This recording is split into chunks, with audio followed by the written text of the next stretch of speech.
This has been the craziest 2-3 month period of my entire life. And I'm thrilled that I've been able to have as much impact on the referee community as I've ever had.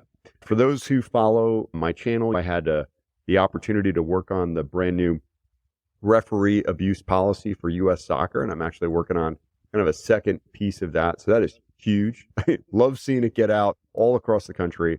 I was absolutely just tickled. My heart warmed when my son, who's living in South Carolina right now, got the email of the policy and the link to the video that I got to work on and all the other assets from the South Carolina State Referee Association. It's just amazing. The channel, Refs Need Love Too, has just been booming, like absolutely booming. I'm getting opportunities to do speaking engagements. I've got brand deals coming my way. I get 40 messages a day from people all around the world. Some saying, hey, thanks for what you're doing. Some saying, hey, can you help me look at this call and give me your feedback? Sometimes referees are going through hard times and they're just looking for someone to talk to and to get some feedback to. And let me tell you, you are not alone. You are not alone out there, guys. Guys, gals, people. If you need someone to talk to, you want to share a story, you're having a rough time, or you had a great time, you want to share that, give me a shout, let me know. I've also been busy as a referee. It is high school season here in Georgia. Our high school season starts at the end of January, and it is fast and furious through pretty much the middle of April, and then we get playoffs, and then it's over. It's so quick here. So we're like every week I'm doing doubleheader Monday, doubleheader Wednesday, doubleheader Friday. Today I had 2 high school matches, and I just love it. I love it. I love it. I love it. Absolutely love high school refereeing. The kids, the coaches, just it's so much fun. You kind of never know what you're going to get when you get out there. You don't know, is it going to be a really competitive match? Is it going to be a blowout? Or is it just going to be a lot of fun? But I just absolutely love it. It is honestly the best days that I have as a referee are doing high school matches. It just fits me well. This past weekend, I had an amazing experience with my son, Jacob. We got to go for my 50th birthday in the present. My wife bought me front row seats to go to Atlanta United with my son, Jacob. My son came home from college, went to the game together, had such a blast hanging out with the supporters groups by the stadium before the match. We took like hundreds of pictures with people. I got to spend some quality time with my son. It's just, you can't get that back. And got to meet the Grand Dame, Tori Penso. That's right. She was reffing that night. Catherine Nesbitt, she was refereeing. She was an assistant that night. Got to meet both of them. Got to meet Tori Penso's mom. Oh my gosh. Tori Penso's mom was sitting in our section, and she came up to introduce herself after she saw our signs. That's right. We went in our full uniform, full kit, in our yellow, in our shorts, and our socks pulled up with our signs, the refs need love too, and no ref, no party, and just had an absolute blast. It was so much fun. I will say, guys, I am definitely running a little bit on empty right now. I have been pushing myself so hard. I got a new full-time job that I started at the beginning of this year, so you dive into that, and I have been working so hard on that. We just launched a new website this week. Check it out. hip-hughes.com, HIP-hyphen, if you will. HUES.com. We do really cool, fun activations at trade shows and events. If you've got one going on, your company is going to a trade show, you've got an employee appreciation event, you guys are having a big sales meeting, give me a shout, man. I tell you, literally, it's like a cheat code, especially if you're going to trade shows. Why go to a trade show and stand around with your fellow colleagues, whatnot, when you could literally have the coolest booth ever, pulling in everyone you want to talk to with the coolest swag. Literally, it is amazing. The first time I used this company, that's how I found them, because I hired them for years. I literally had a line wrapped around my booth at the trade show for literally people were waiting up to an hour to get a custom made screen printed t-shirt, because it's so much fun. It's really fantastic. So definitely give me a shout on that. But I've been doing full time during the day. And then as soon as I finish that, I get up about 5:30, I work out.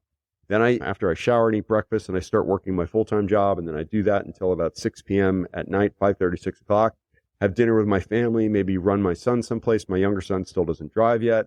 And then I come home and I work and I ship orders and I respond to emails, and I'm trying to do videos. I still do a video every single day. And those videos take, even if it's a 90-second video, it takes me probably about 40 minutes to produce one video. And I do that until 10 o'clock. And then I get in bed, and then I read, and I go to sleep, and then I pop up again at 5. So I recognize that I have been pushing myself a little bit too hard. I feel it right now. So I'm going to have to pull off the pedal of a couple things. This podcast is probably one of those things. Instead of putting out 3 or 4 a month, you'll probably see me just do 1, maybe 2 a month, because I am just really just burning the candle at both ends, just way too much. And I got to take care of my mental health. I've got to stay connected with my family and really make sure, obviously, I put all my focus into my full-time job and that company, Hip Hughes, that I've just started working for, and making sure they're getting my best self and my best effort. Just wanted to let you know, if you see me slow down in terms of the amount of videos I put out on a weekly basis or podcasts I put out or any of those other things, just know it's not a lack of love or commitment to the channel. It's crazy. And the retail business, my God, the website at refsneedlove2.com has been insane. We had by far already in the month of March, and what we're on, like March 15th or something like that, this month of March has been the biggest month ever for the Refs Need Love 2 business. Kid you not. Unbelievable. We added flags to the store 2 weeks ago, and it just blew up. I sold out of every flag that I had. It took me like 2 years to finally find the right source that I wanted for these flags. They had some weight to it. They had a nice drape to it. Not the crazy high-end expensive flags like B&D, and not the cheapies that are like $29 that feel like nothing in your hands. I can't coming in right now at about $54 for proper weighted rubber handle flags that are really nice. Definitely check them out in the store. But man, shipping that, it's been a whole new thing. Instead of just putting things in like bubble wrap envelopes, now I got like cardboard boxes that I got to fold and I got to tape and I got to bring to UPS as opposed to drop it in the mailbox. It's just the whole thing. All that to be said, I'm doing fine. I'm having fun. I am in love right now with life. I love my family. I love my kids, love my wife. I love my full-time job. I'm having a lot of fun, excited about where that's going to go. Loving the Refs Need Love 2 empire, whatever that is, the social media, the podcast, the brand deal, the retail stores, all that kind of stuff. I am thankful for all of the love that I continue to get from this community. Every single day, I am hearing from another referee out there sending me pictures of them on the pitch, either using my cards, or I'm getting pictures of young kids who are refereeing their first matches, or referees who have been doing it for 50 years. I love hearing from each and every one of you, whether it's an email, whether it's a text, whether it's a DM on Instagram or something like that. I love it. It inspires me. It fills my heart with so much joy. Oh, my gosh. I'm just so thankful. All right. Today, guys, great episode. We've got Melissa Gonzalez, a professional referee. She was on the cover of the Official Sports magazine that came out this past holiday season. You'll definitely, if you don't know her name, look her up. You definitely know who she is. You've definitely seen her on TV a number of times. So enjoy, guys. Again, thank you so much for everything. I love you.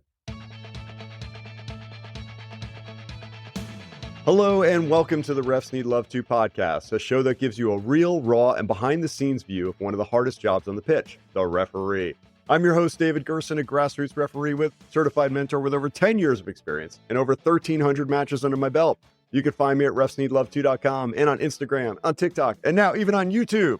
Today, we're going to be speaking with Melissa Gonzalez. She is a dedicated assistant referee with over 18 years officiating experience. Since beginning her career in 2006, Melissa has steadily progressed the United States Soccer Federation's ranks before focusing exclusively on her role as an assistant referee. She spent 6 years as a national referee before joining Pro 2 referee program in 2022. Melissa's journey was shaped by her involvement in the referee development program, which laid the groundwork for her professional career. She now officiates in several professional leagues, including the NWSL, MLS Next Pro, USL, and Super League, while also contributing to international matches and tournaments whenever opportunities arise. Now, one other fun note, Melissa was on the cover of the holiday catalog from Official Sports that came out about a month ago. You may remember her charging down the line with her flag in hand, her black OSI jersey. She has definitely reached peak referee status after that. Welcome to the pod, Melissa. Thank you. Thank you so much. Thank you for that lovely intro. Oh, it's my pleasure. You deserve it. Since 2006. My gosh, that is an amazing career you've had. Yes, 18 years. Being asked to be in this podcast, I had to do a little digging. I was like, I haven't been reffing that long. And I looked at my profile and I was like, oh my God, it's been 18 years already. It sneaks up on you, right? Yeah, it does. It does. Yeah, but it's a good thing. If it's something you love and you enjoy, definitely time flies when you're having fun, as they say. Yes. All right, so tell us a little bit about yourself as a pro referee. If we can for just a second, we said that you're a Pro 2 referee. How does Pro Correct. 2 fit into the refereeing pyramid? So this is an interesting question. Pro to refereeing wasn't really a thing that was there a couple of years ago until recently. So it is nice now that it gives a path for younger referees to move up the ranks. So when I was coming up, there was programs, there was things here and there. But now if you go on the website for U.S. Soccer Federation, there is some sort of a guideline, a pathway for younger referees that are coming up to see where they can progress and move up. So that is a really nice pathway.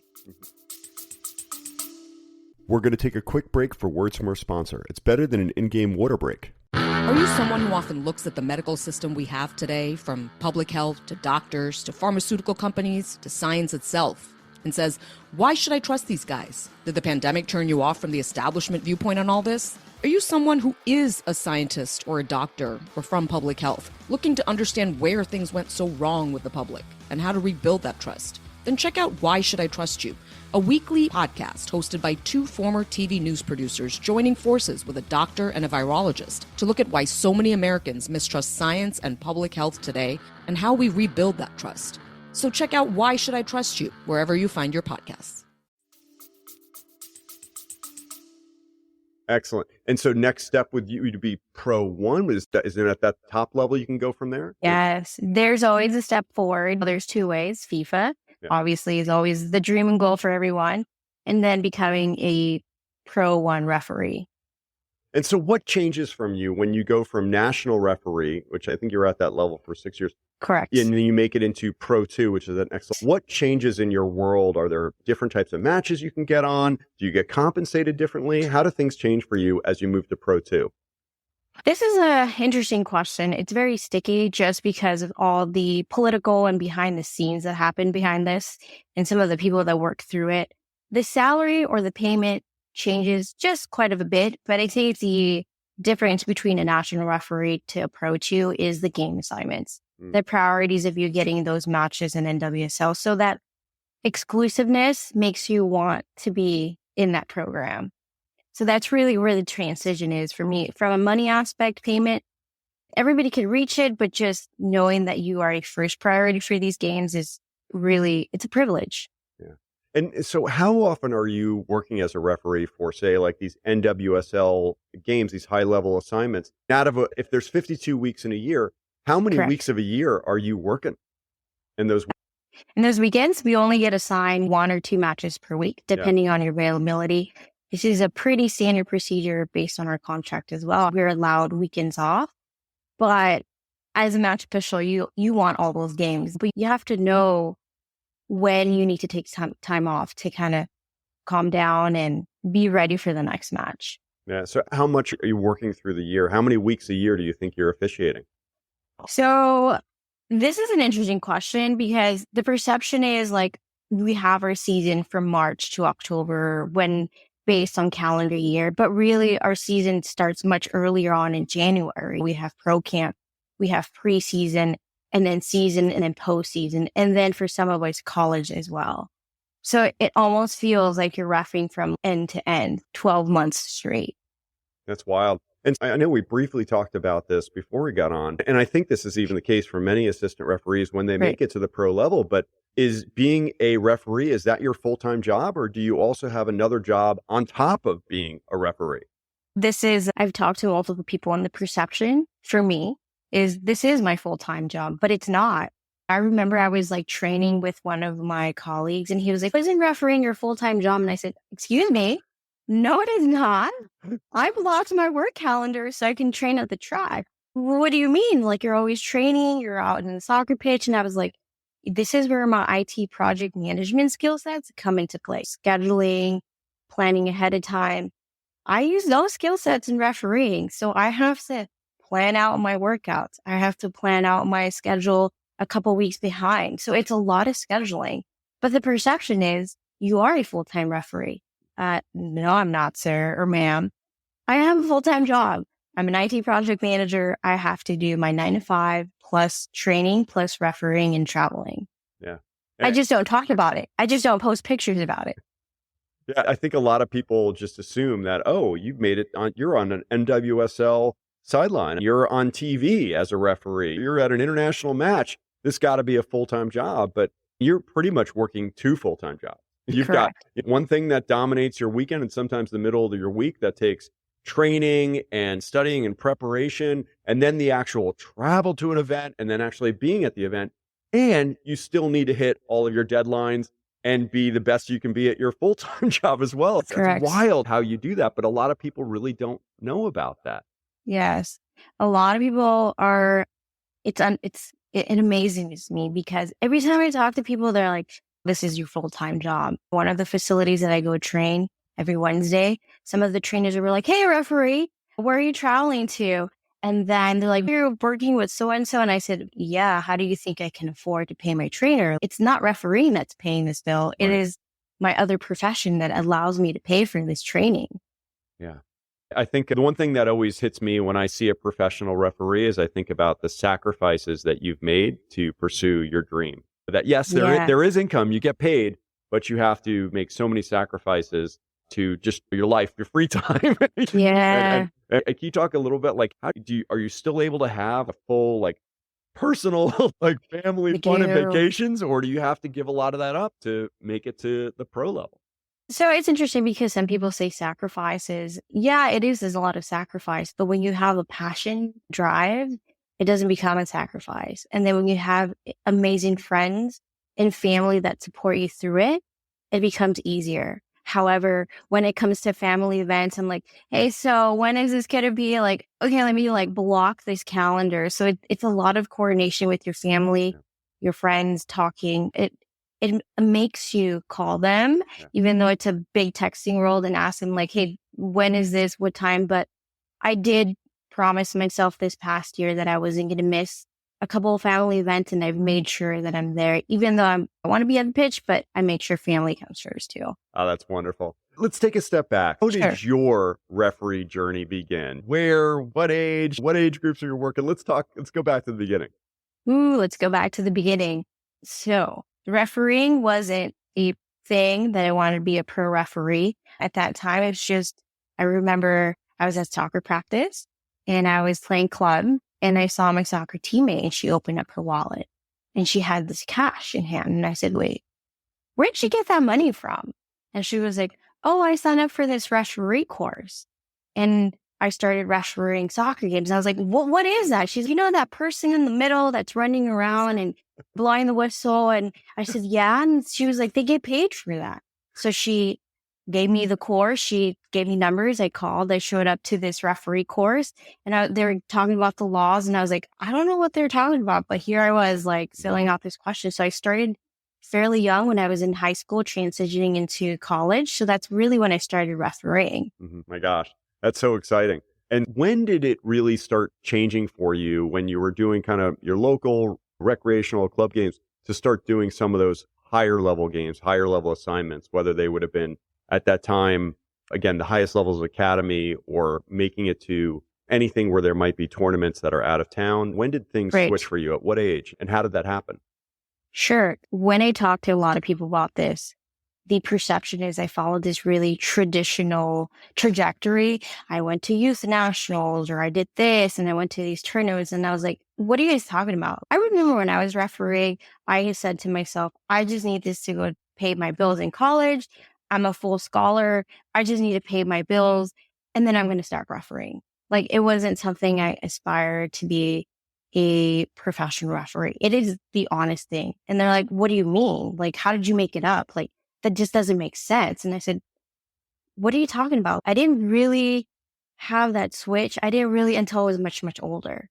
So a lot of my peers were like, what do you mean? That doesn't make sense. And I said, the opportunities kept presenting themselves. I remember that I always go do DAs when it was a thing, or I got invited to tournaments and I went. So I did a lot of these things because, I needed cash and I also liked it.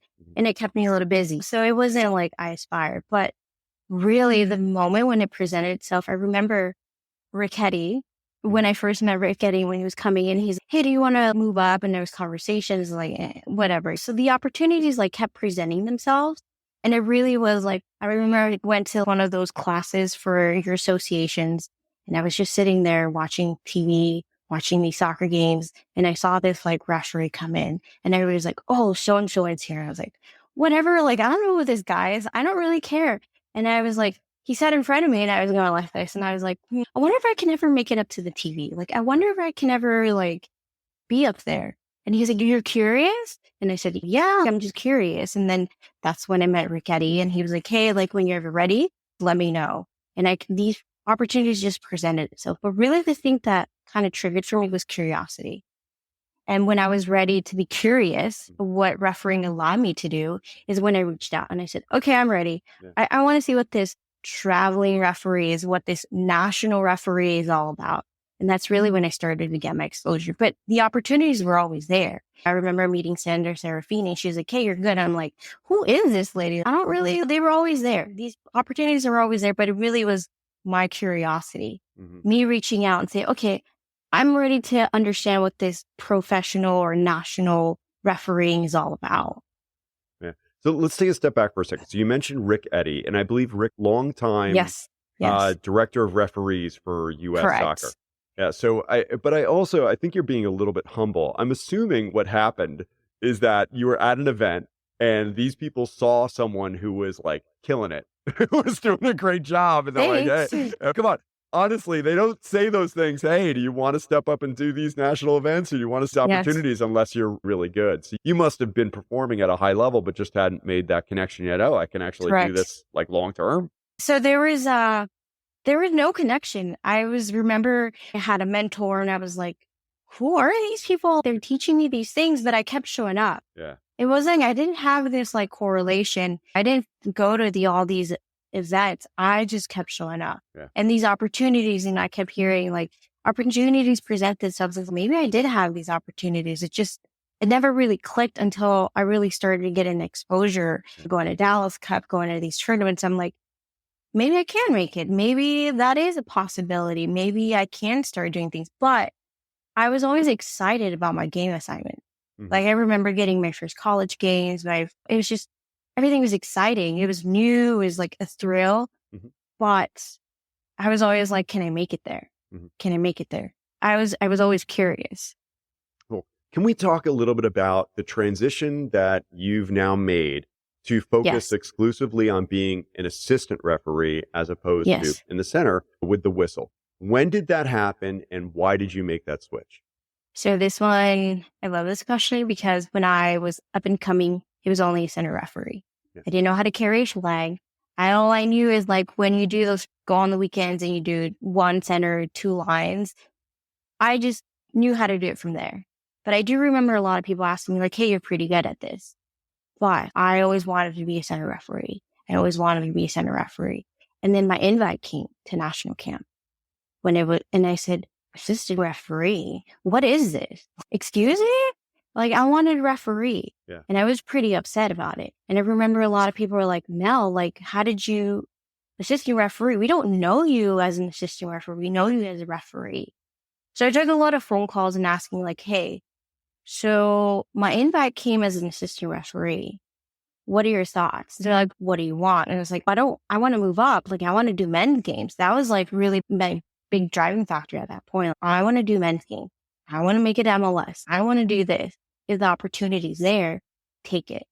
It might never come. And I said, what? What do you mean it might never come? That's really how the transition came. It wasn't something that expired, something that I picked. It just presented itself again. Wow. It's interesting to hear that, because you would think again, I don't know, I'm just ignorant in this, but you would think the demand would be more for center referee, especially younger female referees, that there would be an two per. Do you have any idea why it went that way? Why they encouraged you to follow the assistant referee path?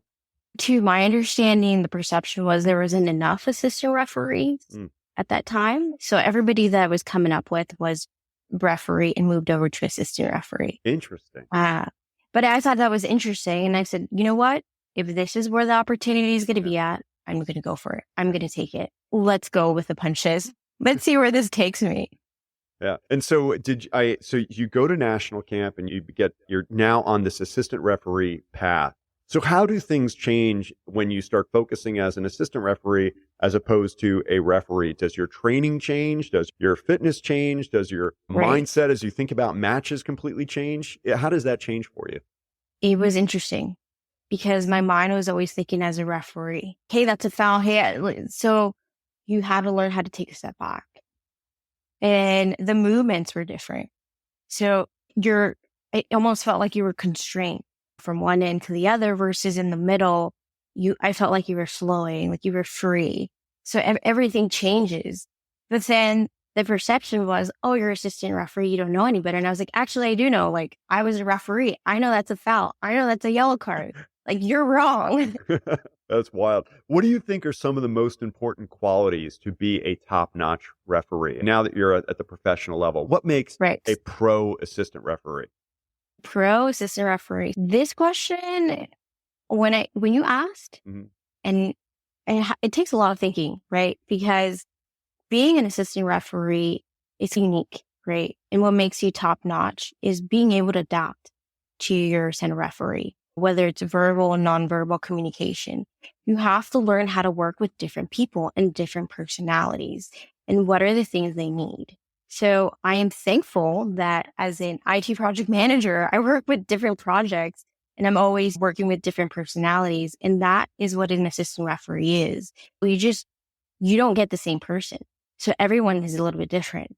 Their communication is different. So you have to be able to adapt and understand what they need for that match or for that game. That's very interesting. I guess this was something that I was, mistaken about, was that I feel like sometimes when I've seen in Premier League in particular, at the professional level in England, that the same center referee is often working with a crew, the similar assistant referees, or maybe I've only seen that for champions. I'm not sure. But for you, it's pretty much like every time you're being assigned, are you generally working with different people every time you're out there?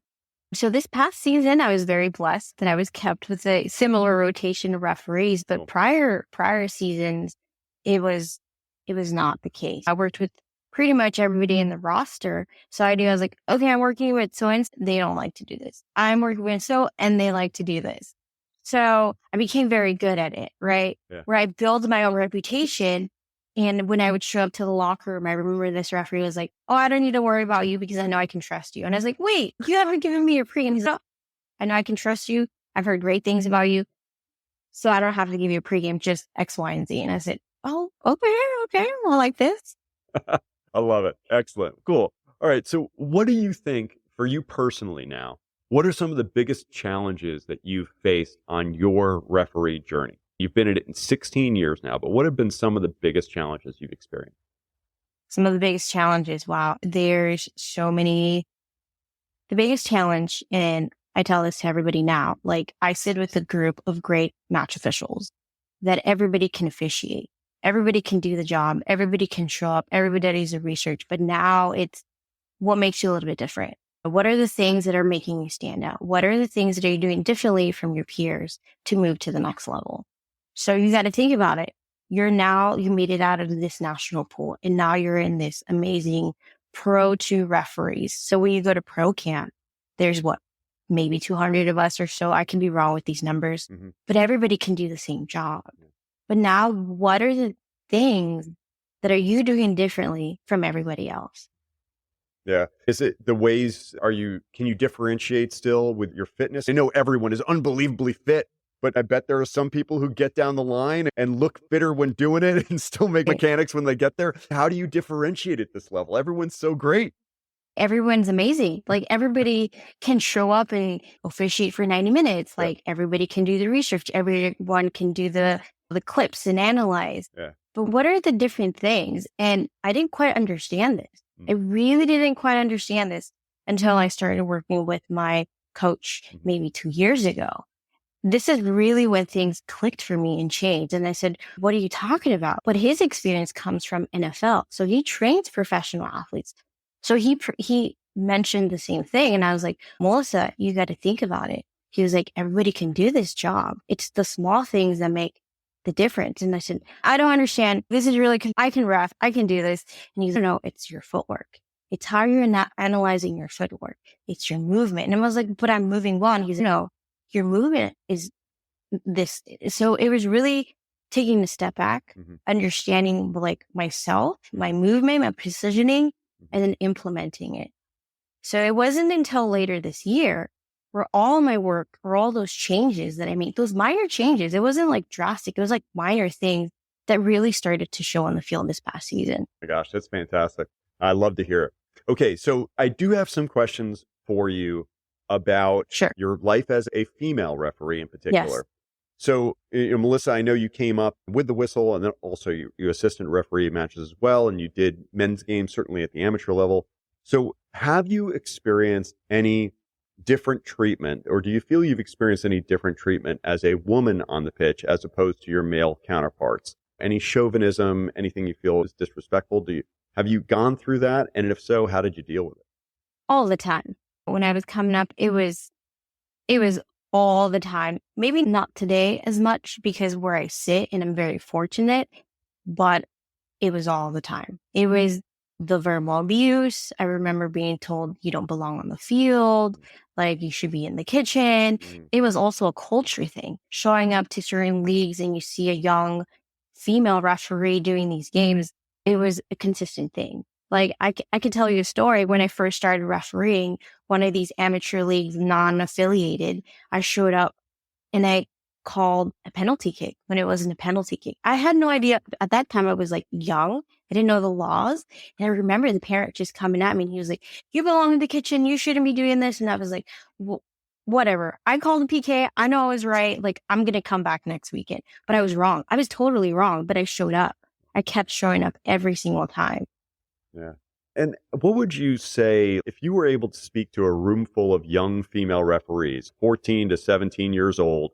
You have a room of these young girls. What would you say to them to help them stick with it like you were able to stick with it? Because we know 80% of referees drop out after 3 years. Correct. Number one cause, spectator abuse and coach abuse. But I will tell you, just in my own personal observation, it seems when that dropout happens, it happens even more for our female referees. As you move up, and especially in the amateur ranks, there's a lot more guys will stick with it, but a lot of the girls drop out. What would you say to these young women to prepare them for being a referee so that we don't lose so many so quickly?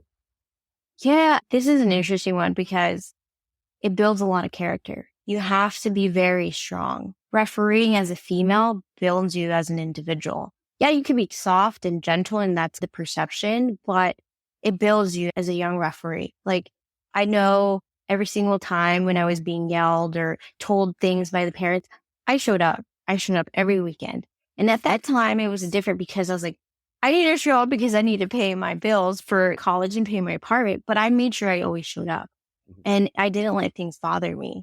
And if I recall, my parents, like, someone does, don't worry, just go do your job and stay focused. So you have to know, like, as a female, it's unfortunate. You're going to be called names, but you have to build. And I had this, I wouldn't want to say if it was a gut, but it was more like, I'm going to keep coming and I'm going to show you and I'm going to come back. I don't care what you think, but I'm going to be here. So it made me stronger as I was coming up. And it was a characteristic that I didn't know I was building, and it led into my professional career now. Yeah.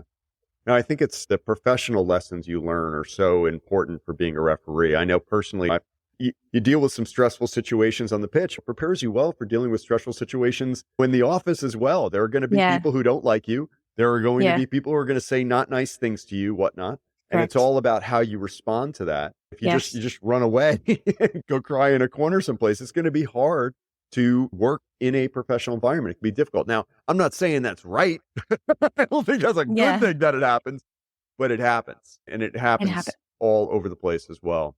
So talk to me now about what you love most about being a referee. Because we've talked about there are some ugly moments out there. People saying discriminatory, chauvinistic, nasty things to you, but you keep coming back. So what is it about being a referee that you love that keeps you coming back?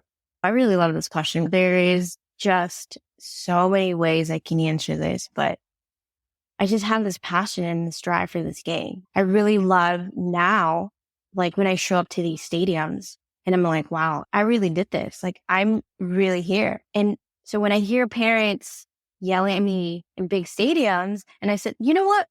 No, I belong here. Like, I belong here. Like, this is my moment. So just showing up to these games and knowing that I made it is, it's amazing. It's a feeling that you cannot describe. To go back and look at your resume and see where you started to where you're at now, it humbles you.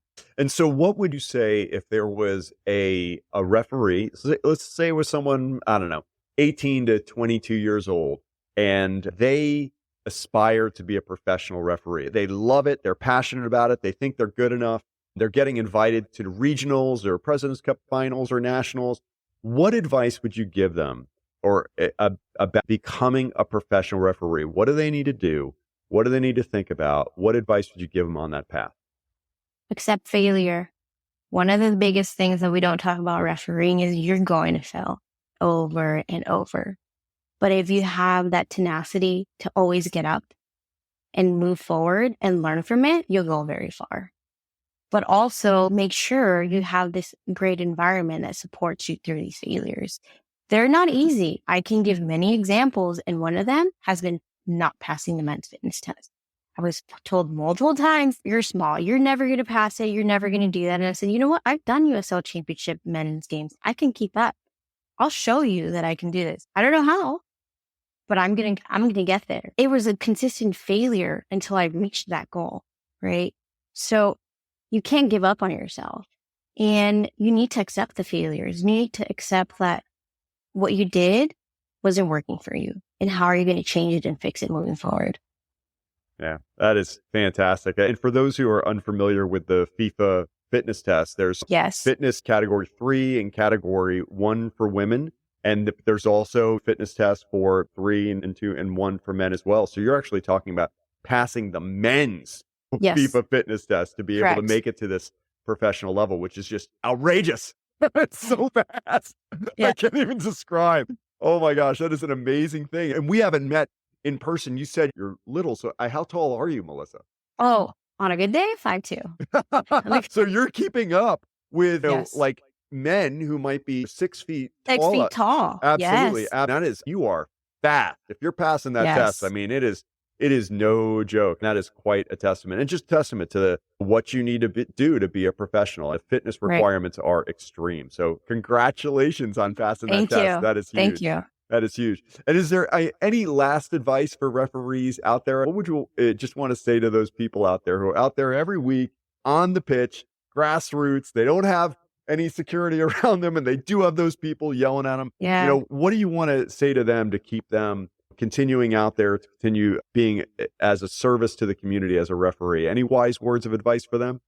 Show up, enjoy everything. When you take a step back and you see it's like it's gone. I didn't really realize, oh my God, where am I in my life with refereeing? It goes fast. I was told, oh, it goes fast, but it really does go fast. And the biggest advice for any referee that really wants to move up, show up. Show up with a great smile, show up with a great attitude. Yeah, things happen in life. Everybody has their problems, but by you showing up, it's a big step forward. That's awesome. Wonderful. Melissa, thank you so much for joining us on the podcast. Guys, I hope everyone enjoyed our conversation. It's always such a joy to hear from our pro referees here in the U.S. Melissa's got tremendous experience, and she's had significant success through her dedication and focused on being the best official she can be. And she's like fine-tuning all of those details every single week to continue being the best and move up as a professional.